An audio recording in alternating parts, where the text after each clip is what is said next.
Ito po yung si Roger. Hindi yung commander ng PA. Ito yung si Roger na matinong tao ito. Ngayon, siya po ang kanyang pinanggalingan nung panahon pa ni Marcos. Nasa Malacanang yan eh. Kung hindi ako nagkakamali, ito may-ari po ng estasyon ng Diwad Radio. Ay barkada niya may-ari si Dumlao. Totoo po yun. Si Marcisar Dumlao, nung ako po nagtatrabaho sa palasyo, kasama po namin yan. Siya po ang financial secretary namin. Kaya kaibigan ko siya at hindi ko lang alam kung buhay pa siya. Magkaibigan po kami. Ay medyo nawala na po. Kinuha na po ng ating may kapal dahil siguro napagod na yata. At yun ang talagang kapalaran. Kayo na lang po yata ang inaantay. Kami si Engineer Pistanyo, yung dati, ayaw ko kung siya pa rin ang registration ngayon. Kaibigan po natin yun, at si Bidyong Cabral. Kaibigan din natin yun. Wala na rin dito. At siyang nakapong yan, kaibigan ko rin yan. Kung hindi ako nakakalimutan yan. Pero wala kang utang.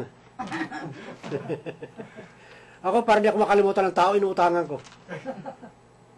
Sabi pa ng asawa, Darling, hindi po ako makatulog. Bakit? Hindi ko malam kung paano ko mabayaran pinagkakautangan ko. Alam mo pa yun ng asawa niya, napakatama. Okay, tawagan mo yung pinagkakautangan mo, sabihin mo na hindi ka magbabayad para siya naman ang hindi makatulog.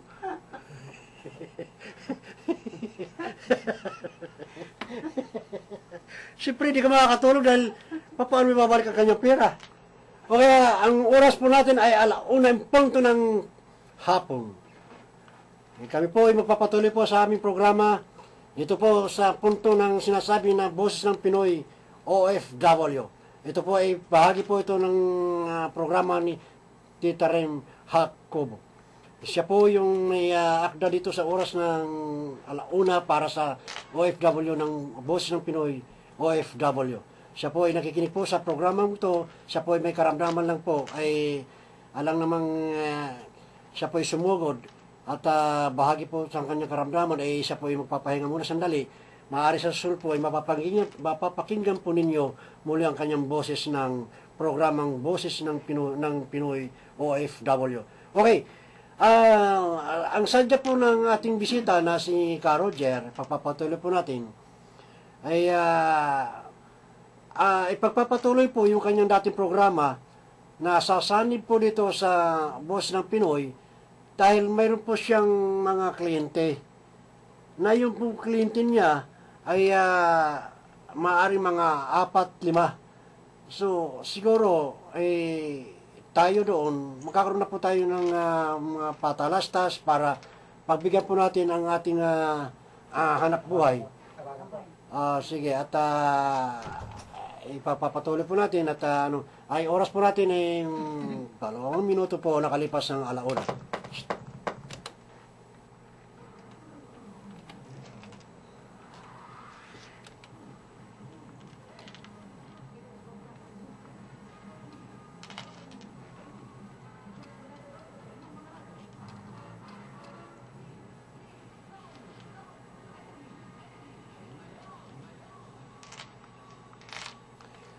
Okay, Roger.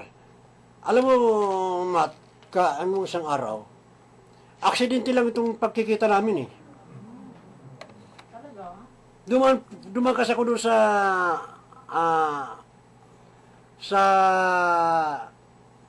ukay-ukay. Siya ay namimili ng mga damit. Hindi. Nagkikausyoso lang naman siya eh. Hindi naman talaga bumibili. Para bang nagustuhan lang niya yung mga style. Nakita ko, si Roger ito. Kunyari, paikot-ikot ako. Bigla pagbungan oh, ikaw pala.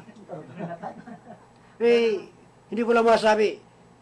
Yung pala puro mga ating mga suot ngayon talagang okay-okay Iyak-yak, yako-yako. Okay, Roger. Ipagpapatuloy po natin ang ating naiwan mong programa dati na tagumpay ng Tinig ng Tagumpay. Pero religious yun, Brad. Okay, di bali. At saka Brad, please lang ha, excuse me ha. Hmm. Kung maaari palitan mo po ang tawag mo sa atin. Kasi yung Caroger, ay kilalang NPA. pinuno ng NPA yan. Oo. Sa buong Pilipinas. Okay, ano, Baka mapagkamalian tayo. ano, Brad Roger. Car Roger, okay. Brother Roger, ayun. Okay. Kasi, kung minsan, pagka sinabi Car Roger, Oo, yun. Oo nga, parang... nakataon lang, nakataon lang ng kapangalan. Kanya ang pangalan niya. Pero wala tayong magagawa dahil hindi man nakakalayo ang mukha eh. Magkamamay sa lakal. Okay, mga tagapakinig ko, ay medyo binago natin ang katawagan sa kanya, kundi si Brad Roger. Brother Roger. Huwag nyo nang samahan ng ka, di bali ang ka sa huli na. Brad Roger ka. Kasi ang Brother Roger po, napakalalim na ibig sabihin yan. Oo. Yan po ang salita doon sa Kabanal langit. at saka banal. Lahat, Banal. banal. Lahat ng tao, magulang man, kapatid, tiyo, lolo, lola, Brad. pagdating natin doon sa karya ng Diyos, lahat magkakapatid. Brothers. Ano kaya? Tawagan kaya tayong ni Lord pagdating natin sa langit eh. Brad Roger, Brad Fidel. Ganun. Ganun lang. Paano kung makasalanan? Doon ka, Ay, magsisi. Ka Roger. Magsisi para makarating doon. Okay, napag-usapan nilang naman natin magkabanal-banalan dahil alam mo si Tita Remy, talaga namang banal din ito dahil una-una, ito'y pinangarap po niya itong programang itong Boss ng Pinoy OFW dahil gusto niya makatulong talaga sa mga taong mga nagtatrabaho sa abroad. Kaya lamang medyo mayroon kunting karamdaman ng minsan ay sinusumpong ay tayo ang sumpong lang natin gutom eh. Kung minsan pag wala tayo pangalan at panghapunan tayo naman kaya. Pero pagdating sa mga karamdaman ng katawan talaga namang kinakailangan pagpapahinga natin.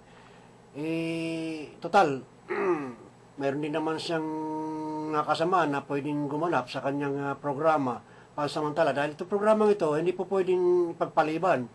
Dahil yung mga tagapakinig po ito ng kanyang programa ay nasasanay na po sa kanyang pagsasalita sa mikropono para mapakinggan po sa kanyang mga constituent na kanyang ginagampanan. Dahil dito, ang ating pong mga OFW sa ating bansa ay hindi po naaagapan ng isang tao, ng isang official kung wala pong mga problema. Pero bakit po natin paabutin na umabot pa ng problema? Kung ako yung sa pamunuan, ngayon pa lang na wala problema, ay dapat mimintinin na nila. Baka dapat inaalam nila kung papaano ito na hindi mapapahamak. Kinakailangan alamin muna nila bago nilang ipagpatuloy ang isang manggagawa sa ating sa kabilang dagat. So, ito po yung programa po ni Tita Rim na hindi po ito basta-bastang magiging malilimutan dahil hindi po ito pang sarili. Siya po ay nagsasakripisyo alang-alang po sa ating mga naapi na mga manggagawa sa ibang bansa. Upang may parating lang po ng kanyang damdamin ay idinaan po dito sa radyo ng Diwad Radio Station ng 10A98 kilohertz. So, sa pamagitan po ito ng ating estasyon, siya po ay nagtayo po ng programa ng Boses ng Pinoy OFW pagkat naroon po yung kanyang damdamin dahil isa po siya na ay kung di ko nakakamali, teacher po ito na talagang tumanda ito ng nag-iisa sa buhay. Hindi po ito naghangad para magkaroon ng kapares dahil ginawa lamang ang orihinal ng kanyang damdamin na hindi po siya kaiba doon sa damdamin ng mga tao. Kaya po si Tita Remy talagang humahanga po ako sa kanyang pagkatao dahil nakatiis pa siya ako, hindi ako nakatiis at talagang nakasagasa pa ako.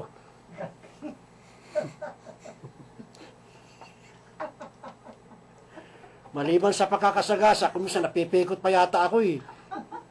Ay, wag ko kayo maniniwala sa mga sinasabi ko sa tungkol sa aking pagkalalaki dahil lumalagpas na yata ako sa usapan ng pagkalalaki. Okay, ibalik po natin sa ating programa. Ang oras po natin ay 9 na minuto po ang nakalipas ng 1:00 ng hapon. Station break muna tayo dahil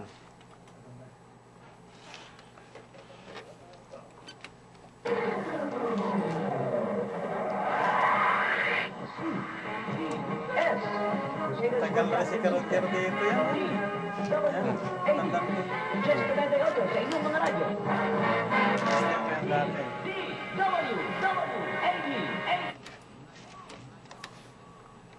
okay, mabaling tayo dito sa ating bisita na si Brad Roger. Ayun ang magpatawag ng Ka Roger dahil isang notorious kasi yung ating Ka Roger sa bundok na naninirahan. Ito po si Brad Roger. Siya po yung may programa dati ng ano ba yung tinig ng tagumpay. Bay, sa bungad pa lang, napaka, ano na, yung tinig na lang yan eh. Paano yung walang tinig? Di wala rin tagumpay, katulad yung mga sinyas-sinyasa na lang yan eh. Alam mo, Brad, lahat ng broadcast ko, ang lahat na nakikinig, talagang nagtatagumpay. Kapag ibinibigay ko sa kanila ang kumplitong detalye kung paano sila magtagumpay sa buhay. Ayun ang sinasabi ko. So, ito siguro, yung araw na ating pagkikita, ay talagang pinagtagpo tayo ng may kapal na ipagpatuloy po natin itong programa at ibahagi yung inyong nakaraan pagkat kung nagtatagumpay man ang mga nakakarinig ay how much more na tayo ay magtatagumpay dahil magkasama na po tayo sa programa. Ngayon, maaari bang ibahagi mo yung inyong programa mo nung araw na paano po nyo pinapalaganap ang inyong programang yan na kung saan yung mga nagtagumpay ng mga taong yan na bawat nakakarinig ay nagkakaroon po ng tagumpay. Pwede bang isalaysay mo, Brad Roger? Napakaganda, Brother Fidel, sapagkat noong ako'y nagra-radyo dito, sari-saring tao ang tumatawag sa akin. Mula sa mga probinsya, hanggang ngayon mga kapatid, nagipag-contact pa sila sa akin. Ayun. Dahil sila lahat mga kapatid ay talagang napuspos ng banal na espiritu sa pamamagitan ng pakikinig nila ng salita ng Diyos. Sapagkat ang salita ng Diyos ay kapangyarihan at buhay.